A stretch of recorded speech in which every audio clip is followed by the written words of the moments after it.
The colors, we are set to go. Let's roll, boys. Come on, let's get going. We are kicking. Here we go. Both guys, 5 minutes each for fighting.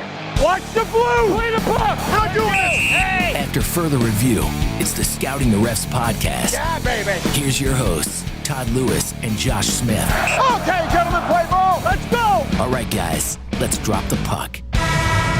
Josh, I don't want to get ahead of ourselves. I don't want to get too excited, but I think we're about to start the Stanley Cup Final. What's it been, 3-4 months since our last hockey game? Oh my God, it's like walking through the desert without water, just looking for an oasis. We've been trekking across this wasteland for weeks, months without a hockey game. I feel like it's been forever. And it should only take about another 4 or 5 weeks to complete the final with the schedule that they've put out with days off in between, don't you think? Hey, nothing like finishing the Stanley Cup Final when everyone's at the beach, at the pool on the weekends. You're getting outside. It's 100 degrees out and there's hockey to be played. Yeah, okay, all right. This is the Scouting the Refs podcast. Please make sure you follow on the social channels. You get Josh at Scouting the Refs on both X and on Instagram. I'm on X and Instagram at Todd Lewis Sports. Coming up on this week's episode, the Cup Crew getting handsy, AMA on Reddit, rule changes, and showing the refs some love, because I don't think referees get enough love and attention, don't you? Attention, yes, but love, not so much. Okay, you make a really good point there. Congratulations to the 4 referees and the 4 lines persons that will officiate the Stanley Cup Final. Here they are. Steve Kazari, Jean Hebert, Dan O'Rourke, and Chris Rooney are the referees. Working the lines, Devin Berg, Ryan Daisy, Matt McPherson, and Johnny Murray. There are some notable names absent from this list, Josh. There's no Kelly Sutherland officiating. Amazing to not have Sudsy in the lineup. He's been one of the standbys, one of the go-tos when it comes to Cup Finals. He leads all active officials in playoff games worked. He leads in Stanley Cup Final games. He's been there a bunch of times and surprisingly won't be there this season. I mean, it opens the door for a guy like Jean Hebert, who's working just his second Cup Final. So you get that. And the other vacancy, if you want to call it that, is the missing Wes McCauley, who was injured late in the first round. Hamstring injury has had him sidelined for the rest of the playoffs, which is really unfortunate. It's been, I think, 12, 13 years we've gone. He's only missed 1 Cup Final, and that was also because of an injury. So McCauley and Sutherland have been like 1 and 2 in the league. Even when they do player polls for the league's top officials, it's often those guys. So it feels kind of strange, Todd, to not have either one of them working this year's Stanley Cup Final. Do you think after the Stanley Cup Final, the officials will have like a locker clean-out day where we'll get to hear comments from them and we'll hear about Wes McCauley and what's been ailing him? Oh, I'd love to hear that. I mean, it'd be like a luggage clean out day because they don't have a dedicated space, but you'd love to hear it. And, we don't hear, and I think sometimes fans don't appreciate what the officials go through when it comes to injuries and the stuff you're dealing with. They've got stuff all season long and you often don't hear it. I mean, they rotate around, so the schedules are hard to follow unless you're like us keeping tabs on who's working where and who haven't we seen in a while and where's a guy been. But for most of the teams, players, coaches, fans, I think they just wait for that guy to come up in the rotation, but they don't necessarily realize that officials deal with injuries, whether it's a collision, whether it's just a skating injury or a pulled muscle or things like that happen throughout the season that these guys battle through. You take a guy like Justin St. Pierre, hasn't worked a game all season, and hopefully he's on track to recover for the start of next season. But I think it's easy to miss that officials have to deal with those types of injuries, those types of things, and we don't even get upper body, lower body. We get nothing. Nobody acknowledges that a guy's injured. It just doesn't work. He doesn't show up in the rotation. But when it comes to things like even Wes McCauley or guys that didn't make the cut, you'd love to hear after the playoffs that, he was one of our top picks, but he was injured, so we couldn't advance him, or he was dealing with something. And I feel like you throw the guys a bone here to feel like they didn't just miss the cut because of performance issues, but maybe there's other stuff going on. So hopefully McCauley heals up fine and is good in time for next season. Hopefully everybody's healthy. They can recover this offseason. And maybe, Todd, we'll get a little more transparency, but I wouldn't hold your breath, even around officials' injuries. I'm sure McCauley will be in good voice again next year. And hey, let's give a shout out to Devin Berg, who's working the lines for the first time in the Stanley Cup Final. Yeah, congrats to him. I mean, he's been to the conference finals 3 times over the past 6 seasons. So you look at guys like him who've been to the highest, the second highest level a couple times. When are they going to break through? When are they going to get to work their first Cup Final? And Berg's done it 8 seasons in the league. He's making his Cup Final debut. You get Ryan Daisy, 7 seasons with his second. So you've got these guys, the younger ones who are really, I mean, no offense, Matt McPherson, Johnny Murray, more veterans, but you look at the young guys that are coming up, but like I don't want to call them your rookie class because they have been around for a few years, but the younger officials of, who's going to carry the torch of being the go-to linesman. So Berg and Daisy making a good run at it, and best of luck to them working the Stanley Cup final. If I had to guess, Todd, we're going to pair them up. I'm expecting a Johnny Murray, Devin Berg pairing and a Matt McPherson, Ryan Daisy pairing because that's how it works in the Stanley Cup final. Typically, we have two ref pairs, two linesman pairs. So we'll see who gets paired up on the ref side. Is it going to be Hebert Kozari? Is it going to be Kozari O'Rourke? And then those pairs will stick together. And then if we hit game 7, all bets are off. And then we shuffle them up and we pick the top officials. But the pairings make it a little bit more interesting because instead of just the officials' tendencies, you're going to look at how they worked as a pair. And they'll get multiple games in the series. So when you get the same crew for the odd numbered games, you start to understand what to expect. And at this point in the playoffs, typically, that doesn't mean a whole lot of penalties, which also means we don't get a whole lot of power plays. So if you're a team that's dependent on the power play, you'll learn real quick whether or not this is working out to your advantage and if you have to change your style of play in the Cup final. This is where the how are they going to officiate it arguments begin prior to the Stanley Cup final, I guess. And as you noted, the final game between the Rangers and Florida was just one penalty each, and it was just a handful of penalties as well in Dallas and Edmonton. Yeah, you look at the percentage and the percentage of the likelihood of an automatic penalty like puck over glass or too many men on the ice, those become critical plays because there are so far fewer other calls. You get one penalty per team or two penalties per team. That puck over glass is a huge one. And that's why it seems disproportionate in the playoffs because the calls go down. But people say it's an effect of the officials that they're calling less, they pocket their whistles. It's also a function of what the teams are doing because the coaches don't want to take any chances. The players don't want to take chances. As things tighten up, I think we see it. And I'll call on Kelly Sutherland. I know he's not working the Cup final, but as a great example of a guy who will let things go or will pocket the whistles as long as neither team is getting an advantage from it. And he sets that standard and communicates that early on.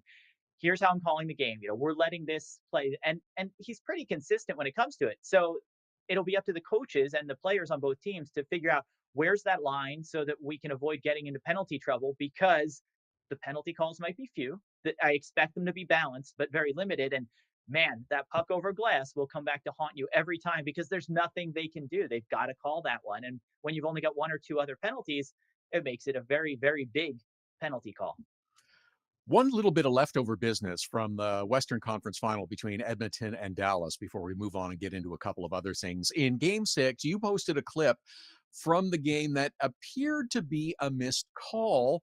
We see players that will close their hand on the puck and then drop it immediately at their skates. And that happens with great regularity. It's not a big deal. It's fine. But normally when a player grabs the puck and then shifts to drop it into a more favorable position so that they gain possession, it's just that extra second or two that is quite often enough to draw the whistle and get penalized. But it didn't happen to Connor McDavid in game 6. It didn't, and it should have. So this is one of those situations where we don't want officials pocketing the whistles or making non-calls for a play that deserves it. And this one did. I mean, hey, McDavid's a talented player. All eyes are on him. He has the puck. The officials are watching. Now, what their angle was, because there was a player along the boards there. You've got his back potentially blocking his glove. So you can't always see exactly what happened. And you don't always have the camera angle that we had on the replay, which was extremely helpful in showing that McDavid gloves the puck out of the air, but he doesn't immediately drop it.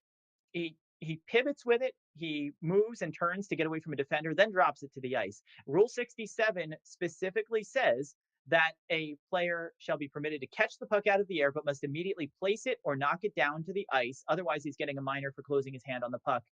We've seen penalties called for this amount of puck holding, as McDavid did, so far this season. We've seen penalties called for closing your hand on the puck in the crease for a similar amount of closing your hand here. So it definitely should have been whistled down. It's that step, it's that pause, it's that turn, as you alluded to when you're introing this piece of you have to do it immediately. If he catches it and drops it and plays it, it's fine. But when you turn, when you pivot to get an advantage or to move away from the opposing player, because 67-2-1 says if you catch it and skate with it to avoid a check or gain a territorial advantage, he's doing that. He's not moving far, but he's pivoting his body. He's positioning himself along the boards and he's dropping it in a favorable spot where he can then resume playing it off to his right. And it's a smart play. It's an instinctive play, but it is one that does deserve a minor penalty, even for Connor McDavid. Yes, especially. Okay. He's good enough. All right. Let's mention that there is also other hockey going on besides the Stanley Cup playoffs and the finals that are finally going to get underway.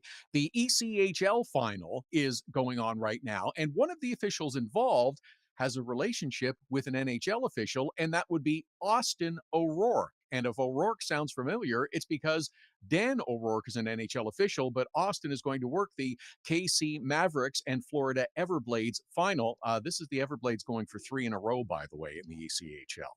Yeah, it's pretty exciting. I could not find a time in history, and I'm not. I'll give you, Todd. I wasn't digging into the annals of all of the hockey world, but just to find any situation where we had an official in the NHL Stanley Cup Finals and his son working in the ECHL's Cup Finals. So really interesting to see both guys. I mean, you have to think that there's a dream there that you could have O'Rourke and O'Rourke officiating an NHL game together. When you've got Austin, obviously one of the top officials working in the ECHL, his dad's working the Cup Final. You got that pedigree, that history, that familiarity with him. I I have to imagine that there's the possibility that we could be seeing a father-son officiating do in the National Hockey League, and haven't had that before. So hey, we might not be far off from history here. I'd love to see it happen. It'd be great. Think about the promotional opportunities for this. This could easily be done during the preseason next year. You've got the Kraft Hockeyville games. How cool would that be?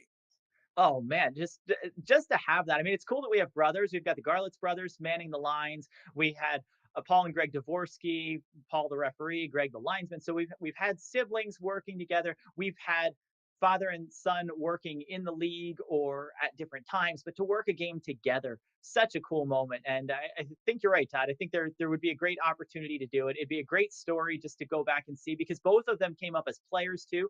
Yeah, I mean, Dan played in the ECHL, then now has worked his way to the NHL as an official, and then his son switched from playing to officiating as well.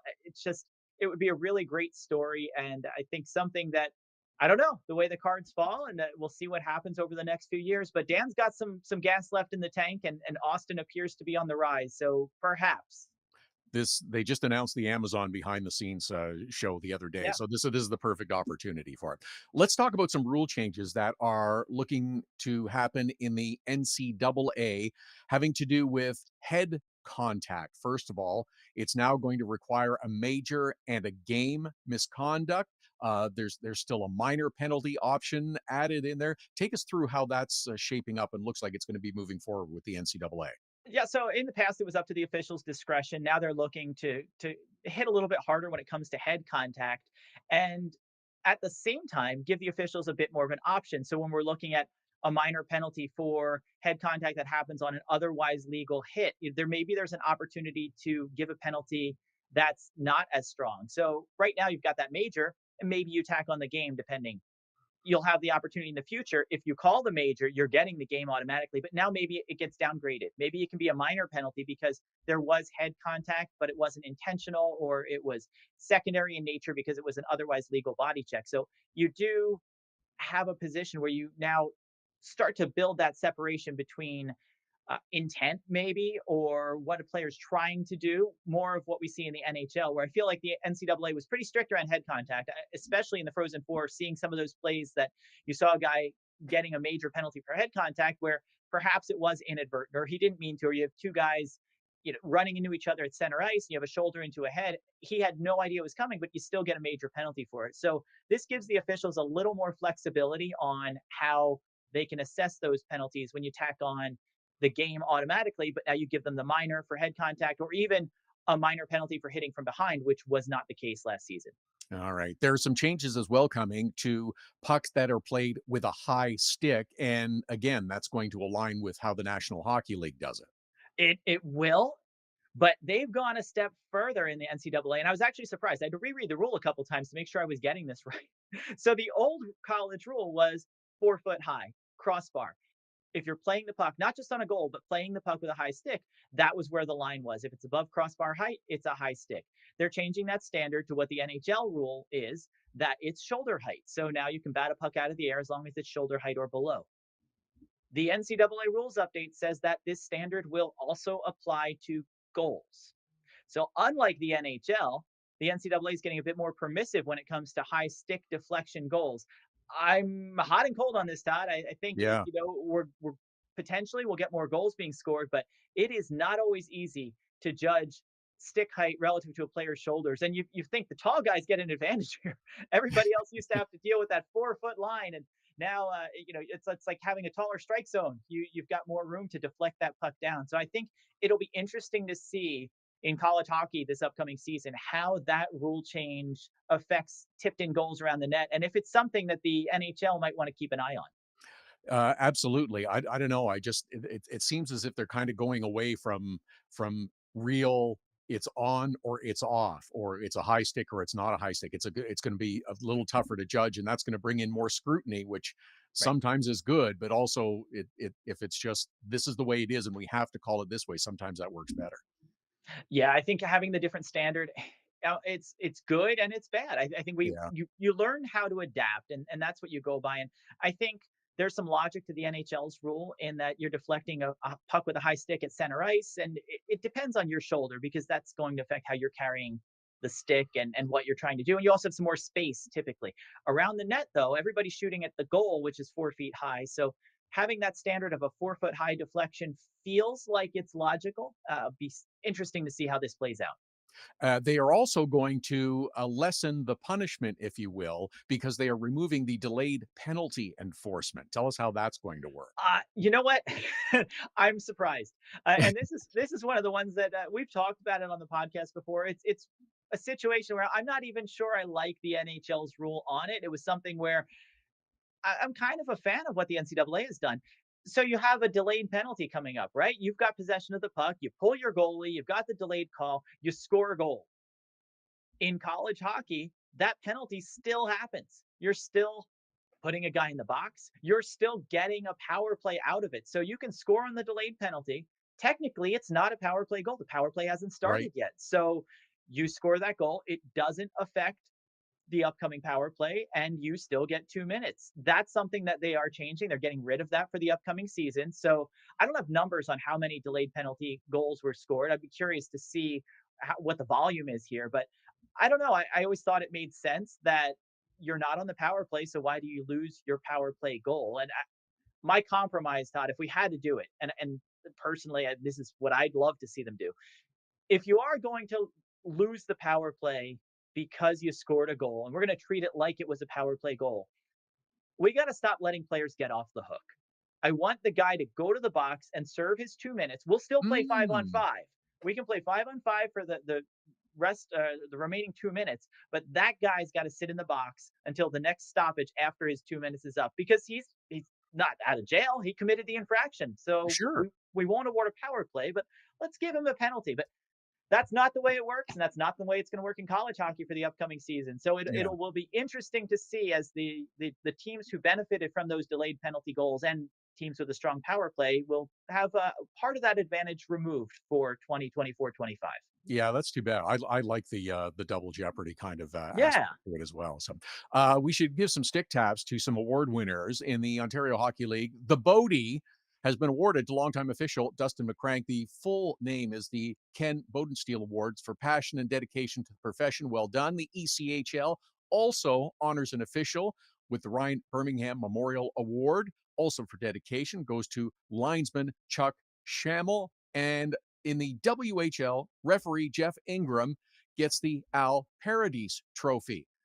We have broached this subject before, but why no love for the refs in the NHL? They should have an award, something for them. I don't know what you call it, the referee, something simple, but I want to see a giant headshot of an official on the Sphere in Vegas when they do the ceremony. Oh my God, that would be great. I agree with you. I think it's a big miss for the National Hockey League. I know they don't want to put refs as feature. They don't want to draw attention to them. They don't have any issue highlighting them when they're mic'd up or when they post them on YouTube, making a memorable call. So let's recognize the guys who are doing a good job. I don't care how you want to do it. The KHL has golden whistle. One goes to the referee, one goes to the linesman. Best ones of the year. I'd be fine with something like that. Even you want to do charitable contributions, effect on the game away from the ice. A lot of these guys give back in the summers with camps and workshops and helping develop younger officials. So I'd love to see the officials get some recognition. Personally, Todd, I think we need to hand out some hardware.